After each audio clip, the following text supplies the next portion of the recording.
Et nous revenons avec nos chers invités pour la suite de votre émission Regard croisé. Achraf Ourossama, juriste de formation politique du PDP, Lucas Mako, analyste politique, et Dominique Lacmo, analyste politique, secrétaire général et porte-parole du mouvement Fonds à la force du Togo. On quitte l'Afrique pour la France ou bien pour l'Europe. 1,12 million de personnes ont manifesté ce jeudi dans toute la France selon le ministère de l'Intérieur, dont 80 000 à Paris. Les organisateurs syndicaux avaient appelé les Français à protester contre la réforme des retraites du gouvernement fixant l'âge légal de départ à la retraite à 64 ans. Outre les manifestations, les contestations, ou bien la contestation s'est exprimée par les grèves, notamment dans les transports, les écoles et la fonction publique. Lucas Mako, votre regard sur ces grèves qui touchent l'Hexagone. Mais bien avant, vous avez voulu ajouter quelque chose. Oui, bien, je voulais revenir sur le sujet du Guinée pour dire que ce procès, le procès du 28 septembre, n'égifère en rien, en fait, la prise du pouvoir de Doumbouya. Parce que ce que ce colonel fait, je crois que c'est un programme qui a été planifié, a été fuselé. Dès la prise du pouvoir, il a dit que la justice sera la boussole pour le peuple guinéen. Ce sont des mots. Ce sont des mots aujourd'hui parce qu'il essaie de le respecter. Ça, cette feuille de route-là. Si mais il faut que lui-même se présente devant. Parce qu'aujourd'hui, ce qu'il faut pour le Guinée, c'est un pays qui est émaillé. Dans la répression. La Guinée, c'est un pays qui est émaillé de crimes. Donc, à un moment donné, il va falloir connaître en fait les instigateurs de chaque crime, les commanditaires et les victimes. Donc pour le faire, il va falloir qu'on ouvre le procès. Il n'a pas les mains blanches. On écoute tout le monde. Et aujourd'hui, je crois que le gouvernement de Doumbouya est dans cette logique-là. Donc je ne vois pas pourquoi est-ce que nous allons... On le trouve encore dans ce procès. On peut aller en France. Oui, je ne vois pas pourquoi on va dire que ce procès, c'est juste pour légitimer. Non, mais maintenant, on va en France. Pour le pouvoir. Oui, donc on a dit que Moussa Dadis Camara, c'est quelqu'un qui n'est pas, en guillemets, élégant. Il lui manque de la finesse dans tout ce qu'il fait. Et on le voit à ce procès-là. On voit comment il prend la parole. On voit comment il essaie de se défendre. Il se défend en s'enfonçant. Donc, je pense que tout ce qui se fait là-bas, ce n'est pas de l'amusement. Parce qu'on ne peut pas investir tant d'argent. On a fait venir les experts de la CPI. On ne peut pas le faire pour le beau jeu de quelqu'un. Donc, c'est un procès digne de ce nom. Ce n'est pas une parodie de procès comme on l'aurait pensé. Et on ne va pas anticiper les choses. Donnons la chance en fait aux magistrats et aux juges d'aller au bout de ce procès-là qui va peut-être inspirer pas mal de pays africains à sortir de l'impunité. On va donner la chance aussi aux manifestants en France. Oui, on va donner justement la chance aux manifestants parce que là encore, c'est encore mieux parce que nous sommes dans un pays purement démocratique et là, c'est ce qui s'exprime par cette volonté ou bien cette liberté d'expression dans les rues. On a vu ce qui s'est passé avec les gilets jaunes. Aujourd'hui, c'est... Vous avez beaucoup la liberté d'expression. Oui, la liberté d'expression, c'est ça qui implémente en fait un état de droit. C'est ça qui fait que on peut vous traiter sur un pays d'état démocratique. Si vous n'avez pas la liberté d'expression, vous serez toujours victime des attaques comme des attaques terroristes et tout. Quand les gens sont frustrés... Regardez la foule. Quand les gens sont frustrés, voilà, 1,12 million à travers toute la France. Et c'est 1 million, selon les syndicats, c'est plus de 2 millions. Ça veut dire que chacun va de la guerre de communication, on comprend. Voilà, donc aujourd'hui, c'est important tout cela. C'est-à-dire que si on arrive à mobiliser de telles manifestations, de tels manifestants pour un tel projet, ça veut dire que le projet en soi, il n'est pas approuvé. Le projet, il est unijambiste, comme le disent même. Mais il faut dire que les Français sont plus que ça aussi. Oui, mais... Lucas Mako, ceux qui sont d'accord, on ne les a pas vus pour juger. 2 millions pour une première manifestation. Je crois que les manifestations vont se poursuivre. On a vu comment est-ce que la manifestation des Gilets jaunes a commencé, avec un petit nombre. Et chaque jour que Dieu fait, le nombre augmente. Et à un moment donné, on a vu que c'est... Pour ne pas égarer, c'est presque toute la France qui a été moulée dans cette manifestation. On en est là aujourd'hui justement pour cette réforme-là de retraite de 2023 que la Première ministre Elisabeth Borne a présentée en janvier dernier. Donc je crois qu'aujourd'hui, ce que dénoncent les Français, c'est que cette réforme-là ne prend pas en compte les spécificités attribuées aux femmes. Aujourd'hui, on nous dit que les pensions, les femmes touchent moins de 40% de pensions de retraite. C'est ce qui fait qu'aujourd'hui, beaucoup de Français ont du mal justement à accepter ce projet de loi. Ils ne veulent pas aujourd'hui qu'on leur augmente l'âge de départ à la retraite qui est passé de 62 à 64 ans. Et donc, pour eux, ils vont aussi continuer pas payer les allocations, les cotisations, ils vont continuer pas le faire. Les Français veulent vite aller à la retraite et continuer pas faire leur vie. Et je l'approuve aussi parce qu'à un moment donné, il faut donner la chance aux autres. Plus, quand vous grandissez, le cerveau abandonne, les ménages ne sont plus les mêmes, comme quelqu'un qui a l'âge de 30 ans, l'âge de 40 ans. Et donc, à un moment donné, je crois qu'il faut donner la chance, en fait, aux jeunes aussi de travailler. Et c'est ce que dénoncent aujourd'hui les Français.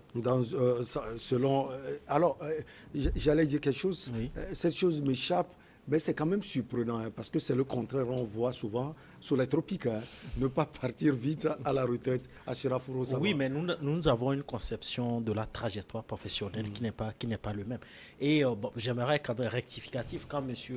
Louis Kamakou parle des Français. Non, mais les manifestants ne sont pas représentatifs. Ouais, c'est ce que j'ai essayé de lui dire. De la population. La France fait quand même 66 000. C'est une première manifestation. Oui, c'est une première manifestation. La France fait 66 000. Et j'ai mis le curseur tout à l'heure sur les gilets jaunes. De ceux qui sont actifs. Non, mais j'ai parlé tout à l'heure des gilets jaunes. C'est une trentaine. C'est-à-dire que le nombre peut s'augmenter. À tout moment, ouais. À l'appel de chaque manifestation. Mais c'est quand même une mobilisation similaire à celle déjà à des mouvements sociaux. On se souvient en 1995. En 2003 et en 2010. Oui, mais c'est inquiétant. Oui, effectivement.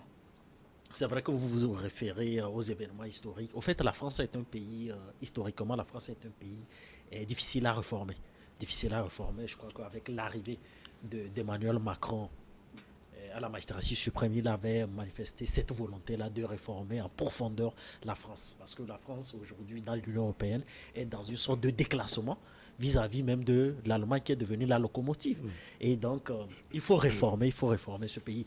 Et moi, je ne suis pas d'accord. Je crois que sur la question de retraite, moi, je suis profondément de droite. Je suis profondément de droite. Moi, j'estime qu'aujourd'hui, la médecine a évolué, qu'il y a une longue durée de vie. Et donc, il faut aussi rallonger l'âge l'âge légal à la retraite. Pour moi, 60 ans, si des gens... Comme je l'ai dit, avec l'évolution de la médecine, les humains, même en 30 ans, 34 ans de service, on peut continuer. Et donc, quand vous voyez les manifestations, je crois que c'est la CGT, la Confédération Générale des Travailleurs, et une partie vraiment des socialistes. Ce sont des socialistes, la LFI, la France Insoumise, et les socialistes. Les politiques aussi rentrent dedans. Oui, les politiques également rentrent dedans, parce qu'ils défendent les valeurs de leur idéologie. Et vous savez très bien que Macron, certes, a été militant socialiste, mais je me demande s'il partage vraiment les convictions du socialisme, parce qu'il est profondément de droite sur des questions de société de cette nature-là. Donc, je reviens pour dire que la France est un pays extrêmement difficile à réformer, et je crois que la réforme structurelle de la France passe par l'allongement, disons, de l'âge légal à la retraite, quand on sait très bien que ce sont des questions qui relèvent de la compétence législative, et donc il appartient au Premier ministre de proposer le projet de loi au Parlement. Et dans ces questions-là, toujours créer des relations conflictuelles entre les mouvements syndicaux et le mouvement syndical et le gouvernement. Aujourd'hui, on a des manifestations qui disent qu'ils ne veulent plus travailler jusqu'à 64 ans. Moi, je crois qu'il y a une partie. Je suis persuadé, monsieur Michel, qu'il y a une partie de la France qui est silencieuse et qui est d'accord aussi avec les résolutions du gouvernement. Donc, ce n'est pas parce qu'on voit des manifestants dans la rue qu'il faut croire que ce qu'ils extériorisent doit être considéré comme un dogme. Donc, monsieur Louis Kamakou, moi, je crois qu'ils ne sont pas représentatifs disons des Français qui sont dans le monde professionnel, qu'il y a des Français qui pensent aujourd'hui qu'il faut rallonger l'âge de la retraite. Parce que la prospérité économique passe par quoi? Tout récemment, je crois que Emmanuel Macron l'a dit, fini l'économie, l'hégémonie de l'économie des services, place maintenant l'industrie. Donc aujourd'hui, il y a le retour de l'économie industrielle aujourd'hui en France, parce que la France l'a compris, puisque l'Allemagne n'a jamais changé de schéma. L'Allemagne est un pays fortement industriel. Et donc, je comprends la pénibilité peut-être de certaines fonctions, parce que ceux qui sont par exemple, quelqu'un qui, ceux qui exercent les fonctions libérales, ceux qui exercent les fonctions libérales, dans la fonction publique, ceux qui occupent les fonctions hautement supérieures, peut-être peut faire 30 ans de service, 34 ans de service parce que la pénibilité n'y est pas. Mais pour des gens qui travaillent dans des industries et tout, la pénibilité du travail fait qu'ils demandent, c'est pour cette raison qu'on parle de la classe ouvrière, qui est par contre pour le départ de la retraite, peut-être à l'âge de 60 ans. Bon, y aura-t-il un passage à force du gouvernement? Ce que les gens oublient, c'est que les mécanismes constitutionnels en France sont très clairs. On parle du 49.3, ce qui veut dire que même en cas même de désaccord avec le Parlement, le gouvernement peut passer en force sur le fondement du 49.3. Il y a un alinéa dans la Constitution française. Donc, est-ce que parce qu'aujourd'hui, vous avez l'opposition qui reproche à Emmanuel Macron de recourir abusivement au 49.3. Donc, on l'appelle même ironiquement Monsieur 49.3. Donc, ce qui veut dire qu'aujourd'hui, est-ce que le gouvernement d'Elisabeth Borne va passer en force, ou bien y aura-t-il un consensus à l'Assemblée nationale? C'est ce qu'on verra dans les prochains jours. Non, mais Michel, avant de remettre la parole peut-être à Demi, je crois que vous avez fini. En quelques secondes, oui. Non, mais je voulais, le problème, le sujet aujourd'hui n'est pas la représentativité des manifestants ou pas. C'est-à-dire que c'est la réaction prompte du gouvernement. Ça veut dire que le gouvernement français voit le malheur, voit le danger de loin.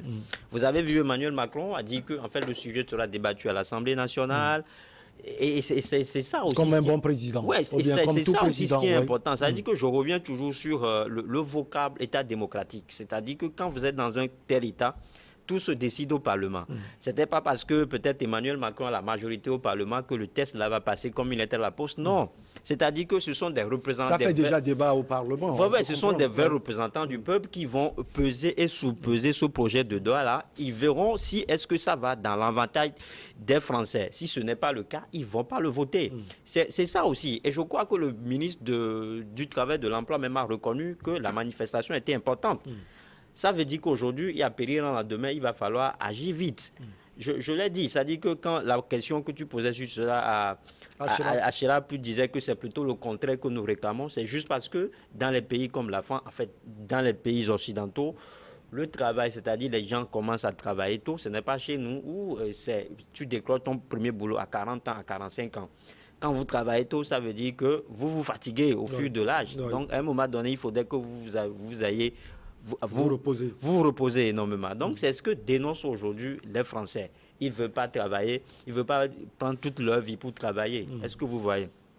Donc, je crois que le projet en soi, c'est-à-dire que ça s'arrime au contexte français. Non, ce n'est pas un projet monnaie. Ce n'est pas un projet, non. Quelqu'un a parlé peut-être de passage en force. Emmanuel Macron jugera, son gouvernement jugera et ils verront ce qu'ils vont faire. Et dire que c'est un projet non monnaie, je ne trouve pas. Le débat est déjà houleux sur tellement de points au niveau de l'hémicycle français. On voit souvent les débats. Dominique Lacmont, est-ce que vous pensez que ça va être un passage en force, comme Achraf l'a dit, bon, il ne l'a pas précisé, ou bien tout sera débattu au niveau du Parlement français? Oui, mais quand il a chuté, j'ai voulu répondre à ça parce qu'après les manifestations, on a suivi la déclaration de Manuel qui n'a pas, il dit qu'il ne fléchit pas, qui va amener le projet à l'Assemblée nationale, écouter le Parlement et avant de voir quelle est la position qu'il doit prendre. Ça veut dire, selon lui, c'est un projet de loi qui doit passer.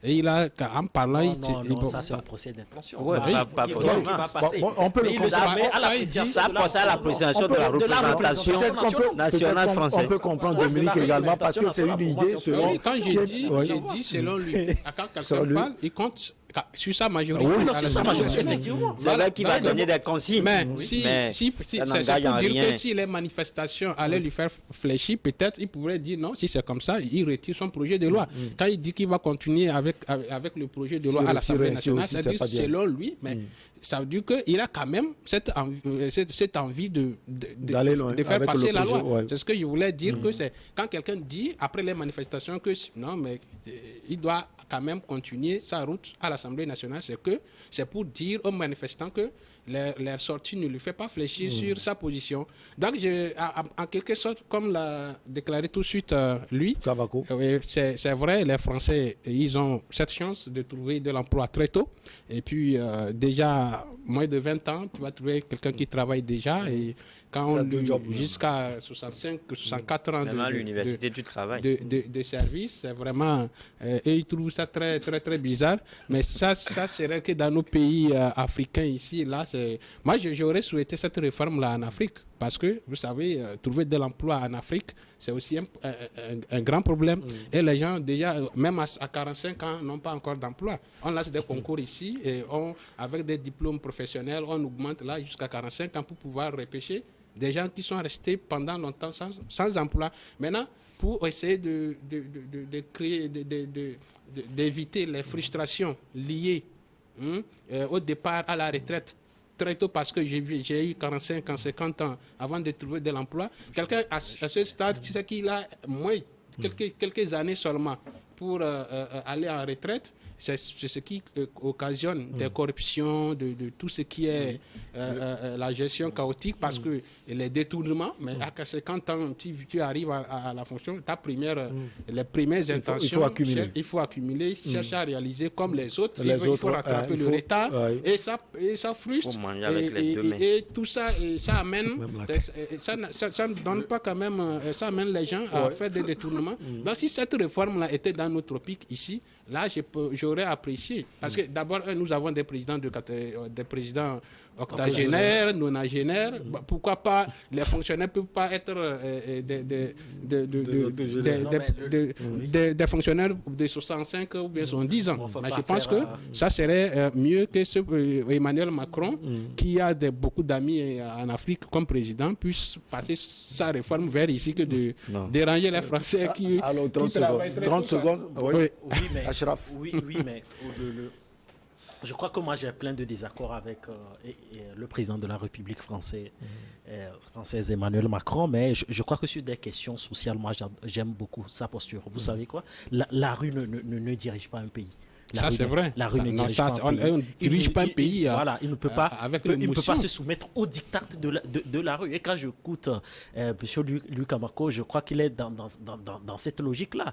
Et je sais très bien que la souveraineté populaire, oui, c'est très important dans un pays. Mais le jeu institutionnel également compte. Aujourd'hui, là, la majorité à l'Assemblée nationale, il compte sur cette majorité. C'est pour cette raison qu'il compte vraiment aller jusqu'au bout, c'est-à-dire soumettre le projet de loi à l'appréciation souveraine de la représentation nationale. Et comme je l'ai dit, les manifestants ne sont pas représentatifs de l'ensemble des Français.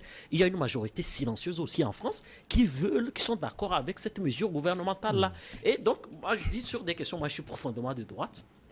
Je crois que l'âge de l'égal à la retraite à 60 ans, pour moi, est contre-productif. Il faut rallonger. Parce qu'aujourd'hui, avec l'évolution de la médecine, il y a nous bénéficions beaucoup plus d'une durée de vie beaucoup plus longue. Donc, à partir de là, il faut laisser des gens travailler jusqu'à 64 ans. 2 ans.